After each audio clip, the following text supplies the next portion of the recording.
දසන කාන්ති චූර්ණය සහිත ලීවර් ආයුෂ් දන්තාලේපය දත්වල ඇති ප්‍රශ්න 10ක් වළකයි.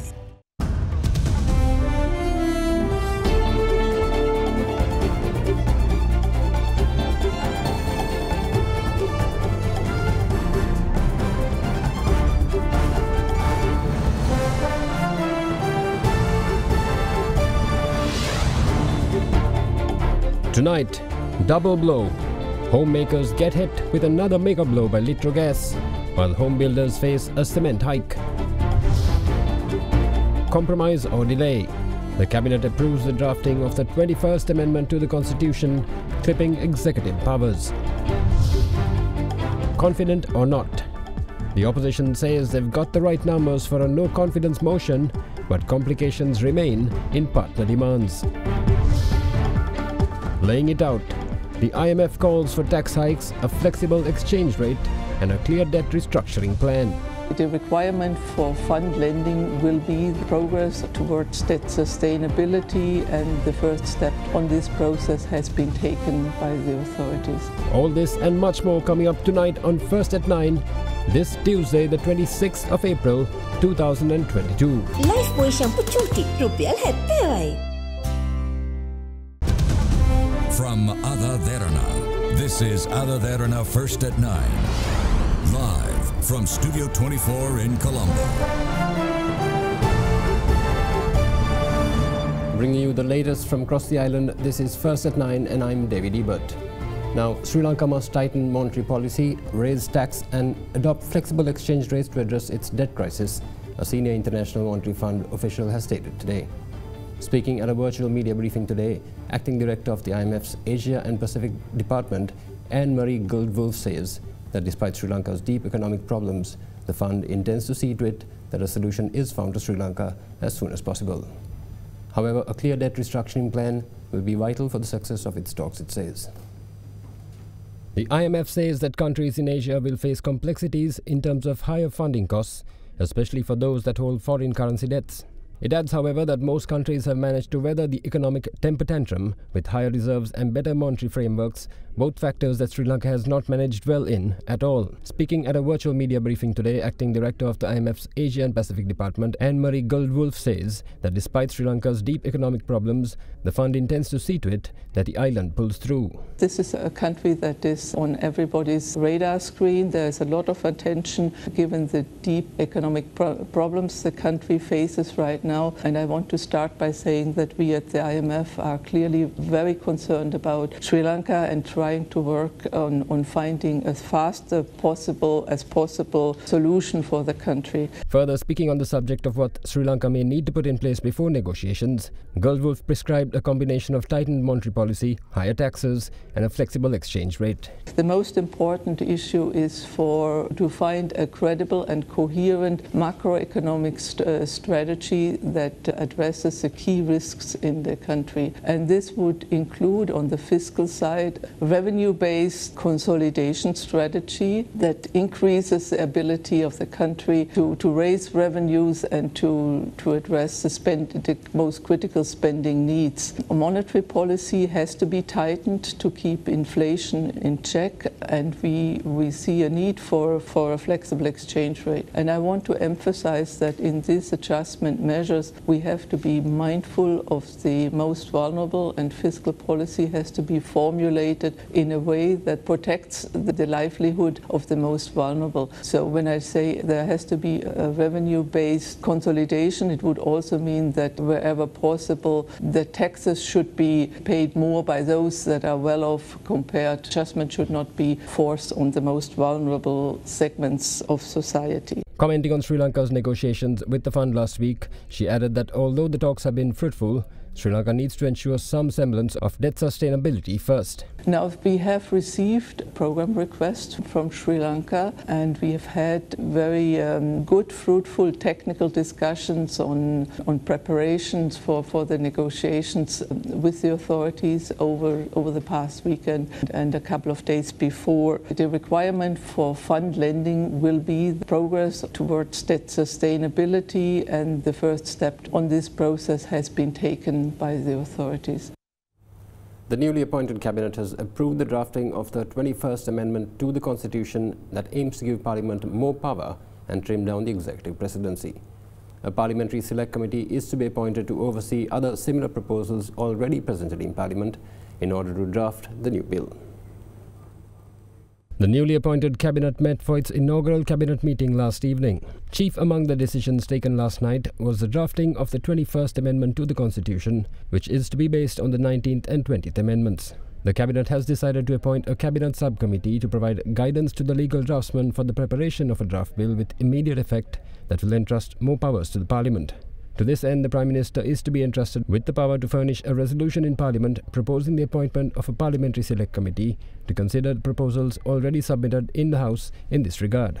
In addition, the Cabinet has also approved a proposal for the issuing of long-term residence visas for foreign nationals investing in Sri Lanka. Under the new methodology, the government hopes to issue 5 to 10-year visas to foreign nationals and company directors of foreign companies that have invested at least $75,000 or more on condominium properties. This will also include the implementation of the Golden Paradise Visa program to grant 10-year visas for foreign nationals who deposit at least $100,000 in a commercial bank recognized by the central bank. In the meantime, the Minister of Tourism's proposal to extend the visas of Russian and Ukrainian nationals currently in Sri Lanka was also given the green light. This will be done free of charge.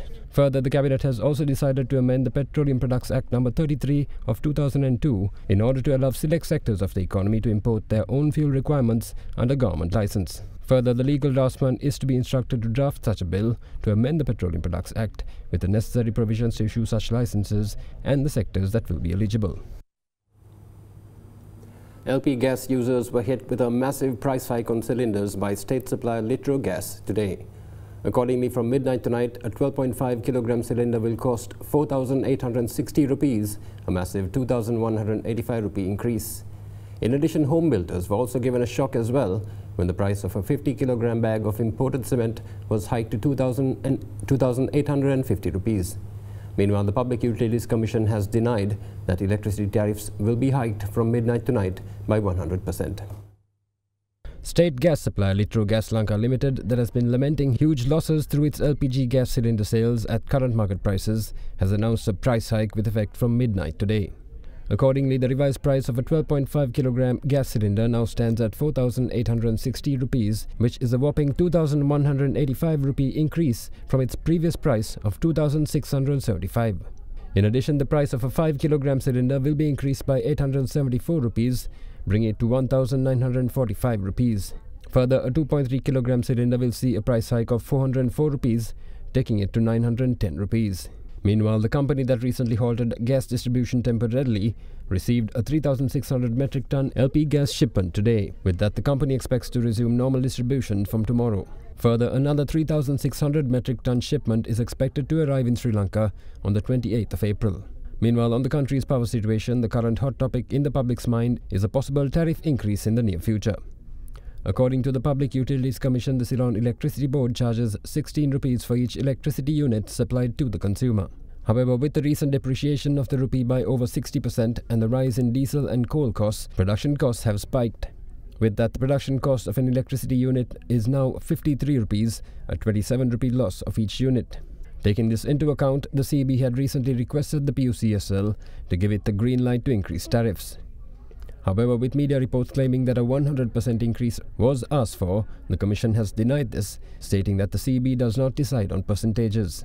The Commission also denied rumours of a possible tariff hike tonight.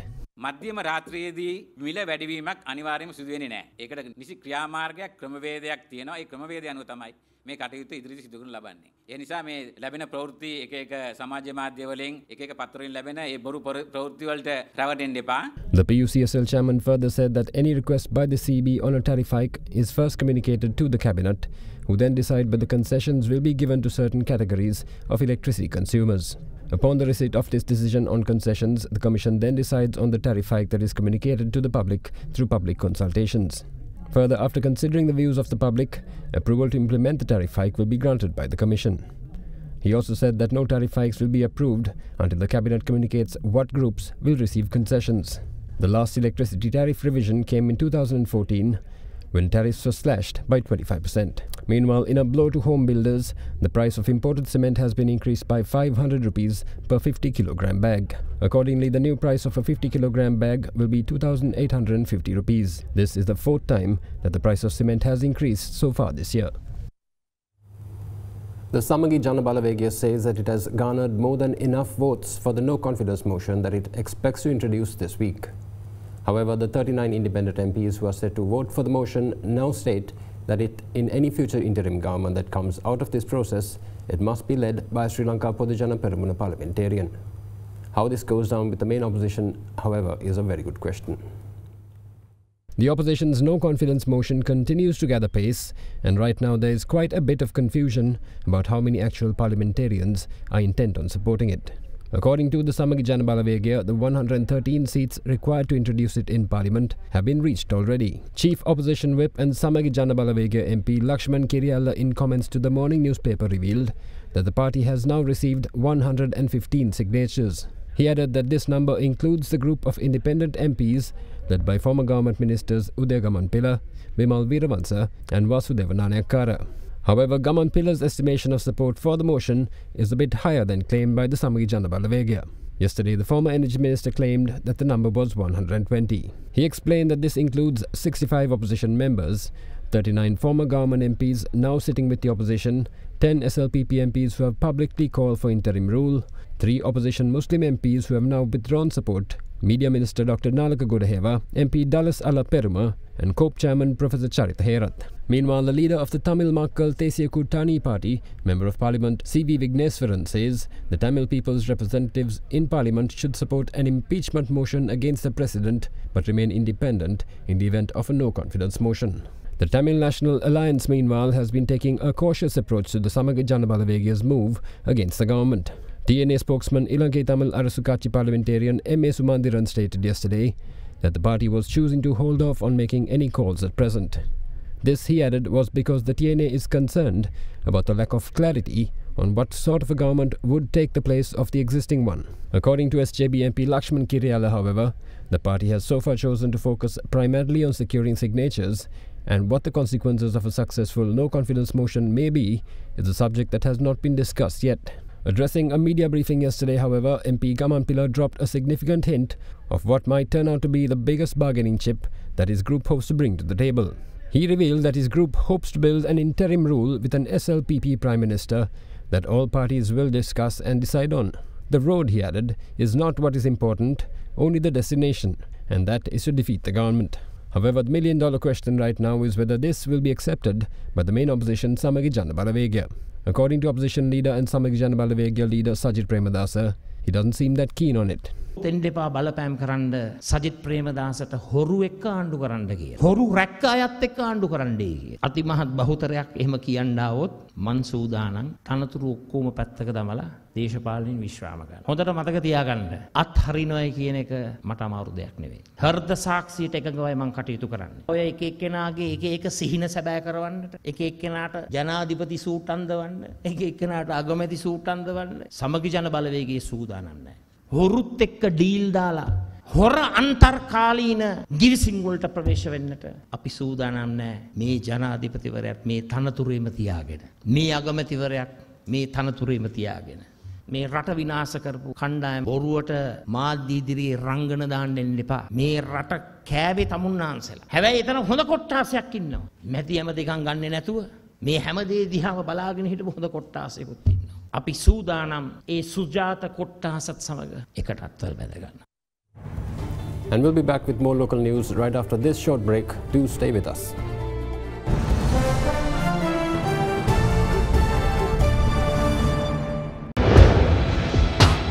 Big 3.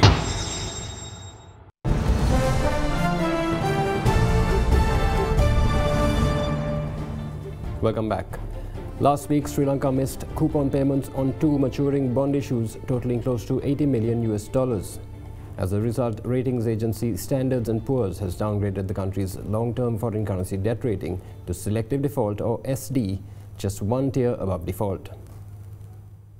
Sri Lanka was downgraded to selective default by S&P Global Ratings yesterday after the government failed to meet an interest payment on some of its dollar bonds last week. The company lowered the nation's long-term foreign currency debt rating to SD from CC, citing the missed coupon payments on its $1.25 billion international sovereign bonds maturing in 2023 and 2028 on April 18th. While the notes have a 30-day grace period, S&P doesn't expect the government to meet the obligation, it said. In a statement, S&P also cites a long and complicated debt restructuring process, which it says may take an extended period of time to complete. The SD score means the country has defaulted on a specific issue or class of obligations and is just one tier above default.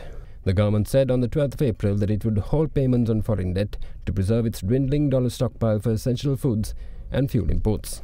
Since then, Fitch Ratings downgraded the long-term foreign currency to C, one step above default, and Moody's Investors Service lowered its score to CA from CAA2. Sri Lanka was supposed to pay $36 million in interest on a bond maturing in 2023 and $42.4 million on a 2028 note last week. This is the first time Sri Lanka has failed to keep up with its bond obligations. The Committee on Public Enterprises has instructed the national carrier Lanka Airlines to postpone its planned lease of 21 aircraft, considering the current economic situation of the country. The planned leases will now be shelved, but only for a 3-month period, and will have to get cabinet approval through the relevant ministry. Sri Lankan Airlines has been given a recommendation by the Parliamentary Committee on Public Enterprises, urging it to postpone its planned leasing of 21 aircraft for 3 months. This was communicated to the national carrier, citing the prevailing economic situation. The COPE committee, chaired by Professor Charitha Herath, also recommended that a procurement guideline be duly prepared and submitted to the Cabinet through the Cabinet Minister for the relevant procurement to be taken as a Cabinet decision. The committee, however, acknowledged that the replacement of aircraft at the end of the service period is essential for the continued operation of the airline. Sri Lankan Airlines Chairman Ashok Patirake and other senior officials pointed out that several aircraft out of the 24 currently in use will be reduced in the near future and that the process would take time. However, the officials agreed to carry out activities through the ministry in a more transparent manner.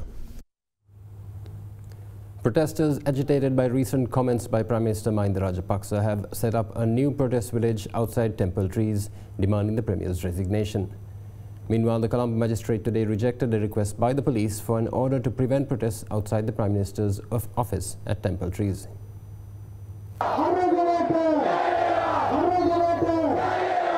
Despite the Gota Gogama protests at Golface Green demanding for President Gotabaya Rajapaksa and the government to resign, protesters have become further agitated by recent comments made by Prime Minister Mahinda Rajapaksa that he will not leave. This has now resulted in a new village at the Golface protests targeting the Premier.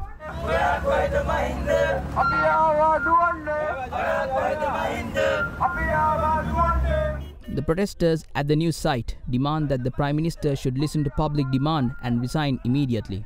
In this backdrop, the Kolpiti police sought an order from the Colombo Magistrate Court to prevent demonstrations outside Temple Trees, stating that the agitations are a hindrance to the public and pedestrians using the pavement. However, Colombo Additional Magistrate Harshana Kakunavala rejected the police request. He added that the police has the power to take action against the protesters if they act in a manner that causes a hindrance to the public.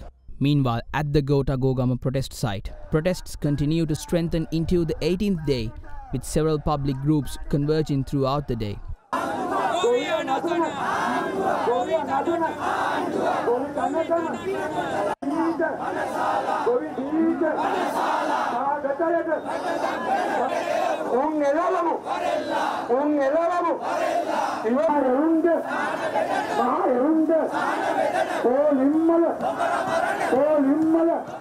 In the meantime, the Samaki Jana Balawege held a protest march in Kandy today to express their objections to the government.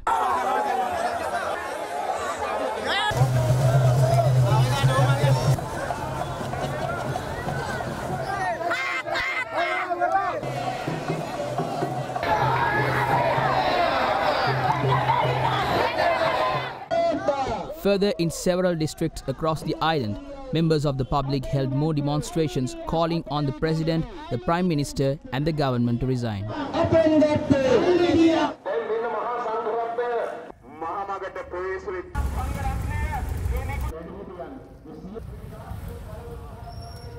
Anti-government calls were also supported by lawyers as they held a protest in Homagama today.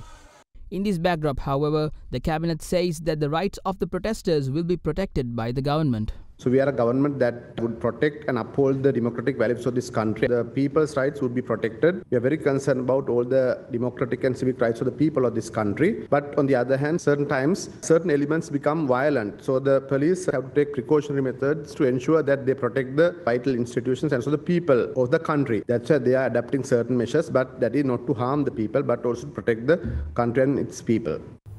Now, the Embassy of Italy in Colombo has announced the granting of 125 million rupees as an emergency contribution to Sri Lanka in the wake of its economic difficulties.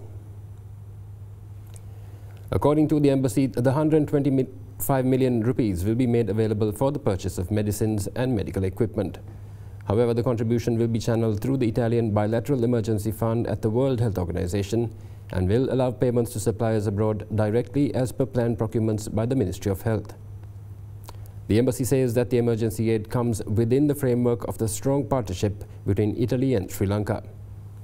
The statement added that Italy has always been ready to support Sri Lanka whenever the country was in need, including during the aftermath of the 2004 tsunami.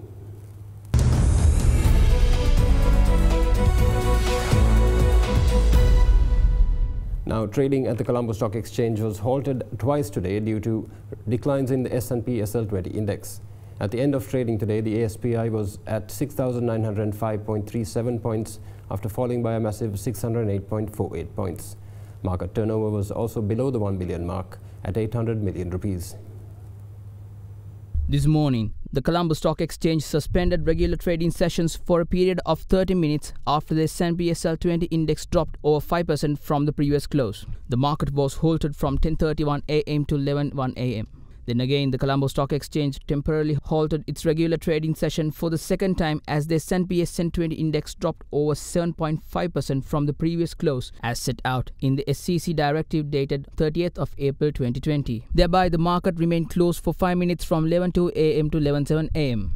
At the time of the trading halt, the S&P SL20 index fell by 209.16 points to 2,146.38, while the all-share price index fell by 548.50 points to 6,965.35. At the end of trading today, the all-share price index ended at 6,905.37, following a massive loss of 608.48 points. The S&P SL20 also lost 229.58 points to end at 2,125.96. The market turnover was 800 million rupees.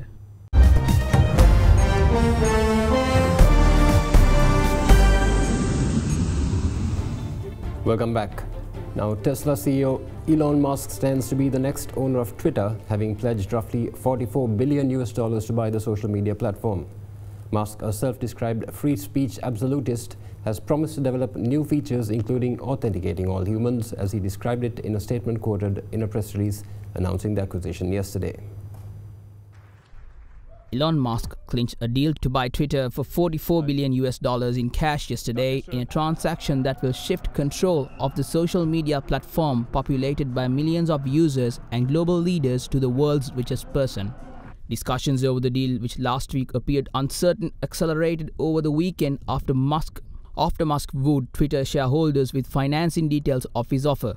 Under pressure, Twitter started negotiating with Musk to sell the company at its proposed $54.20 per share price. Twitter share rose 5.7% on Monday to close at $51.70. The deal represents a near 40% premium to the closing price the day before Musk disclosed he had bought a more than 9% stake. Even so, the offer is well below the $70 range where Twitter was trading last year. However, Musk has earlier criticized Twitter's moderation, calling himself a free speech absolutist, and adding that Twitter's algorithm for prioritizing tweets should be public, and has criticized giving too much power to the service to corporations that advertise. Political activists expect that a Musk regime will mean less moderation and reinstatement of banned individuals, including former President Donald Trump.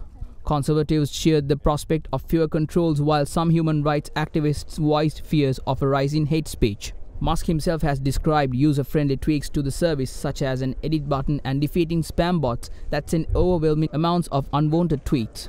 Free speech is the bedrock of a functioning democracy, and Twitter is the digital town square where matters vital to the future of humanity are debated, Musk said in a statement announcing the deal.